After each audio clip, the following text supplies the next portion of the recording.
felt like I could hear everything in my apartment. The lights, pipes, the dripping from the bathroom sink, and the voices on the television. It was like they were in my head. I felt like the characters were looking right at me. So I smiled, until the characters' faces began to fade away, spinning and tripping off, until it cut to a commercial. It was a milk commercial. I suddenly realized I needed milk. If I didn't get it, I was going to die. There was no milk in the fridge. I needed it. If I didn't get milk, I was going to die. When I got outside, I think it was around 8 o'clock. It was dark and cool. I started walking. I felt like I had so much energy. I tried running, but I couldn't. I could hear footsteps behind me, following me. Or was it the echo of my own? I don't know. I was getting tired. My heart was pounding. I looked up and seen the town clock, 8:05. I've only been out here for 5 minutes? No way. It's lying on the clock. Suddenly spun around until it stopped right back at 8:05. I knew what this meant. It was counting down to my death. This clock knew that I would die without milk, and it was happy. It was against me. I asked the guy as he was passing me, Excuse me, can you tell me where I am? As he turned to look at me, his face melted away, like paint dripping on a canvas, and his voice was an echoed muffle. 44th Street. It didn't sink in right away. I was focused on his face. It was like there was no bones. Maybe he needed milk too. I noticed the building to my left. That's my apartment building. How did I get here? I didn't know what to do. Who's doing this? I was looking for a face to blame. Until I looked down. You. I jumped just in time as the sidewalk tried to swipe out from under. It was trying to stop me from what I needed. It was trying to stop me from getting my milk. The clock was only an image, far off in the skyline, but I could hear it. Yeah, I could hear it ticking. With each tick, it seemed to go deeper and deeper into my mind. I started to lose connection to myself, as if I was standing here, but watching from there. I knew that meant I was getting closer to death. Milk. Crawling along the grassy area. I came to a path. It would be easier to hide from the sidewalk here. What's he doing here? Whose side is he on? He's probably with the clock. Are you okay?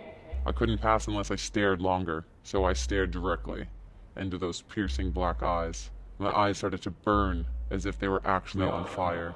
Milk. He would take my soul unless I stared directly into his eyes and beat him. Man, you're fucked. He looked away first. I won. It was dark on the path. The trees were tall, and they were getting taller and taller by the second. I could feel them watching me, see them reach for me. They started calling to me. I almost gave in when I crossed paths with a squirrel. His eyes were huge. He was there to protect me. We connected on a telepathic level. Suddenly all the noises of the woods were turned off, and I was able to focus on my mission. Milk. I needed to get milk. I seen it. The superstore. It was like fireworks. I'd almost reached my goal.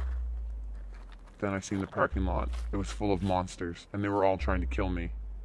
I decided to run. As I ran, a couple of the monsters almost got me, screaming at me as I barely escaped their claws. But I made it. The doors opened like a portal, blurred and slurring faces all around. It was more than I could take. I was frozen in time and in space. Even the music was telling me I couldn't, taunting me. Then, all of a sudden, my faith was restored. The voice of God was delivered directly to me. Please see, I looked up and seen the big glowing number 3 sign. The longer I looked, the larger it became. But I couldn't handle the faces, the eyes bleeding out, bright colors swirling everywhere. I could still hear the clock. It was ticking, and I didn't want to die. I looked at 3 and nothing else. What kind? What kind? Time is running out. Baxter's, I need Baxter's milk. I grabbed a carton and started drinking it. I could feel it crawl down my throat. I could feel the cold, thick texture, but it wasn't making me feel any different. How much did I need? How much? How would I know? How much milk? How much milk do I need? Tell me how much milk I need. It didn't say.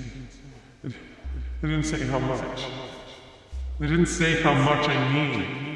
So I grabbed 3 more cartons, and I ran. What the hell? Why the fuck are you When running? I got out the doors, the monsters were still there, still trying to stop me. One almost got me. It had my leg, but I jumped and I ran away, Hey, get back here! escaping the monster's I claws. just hit you with my car. I ran back to the forest to where I could see the clock, and I began to chug. The ticking got louder and louder and louder. 10, 9, 8, 7, 6, 5, 4, 3, 2.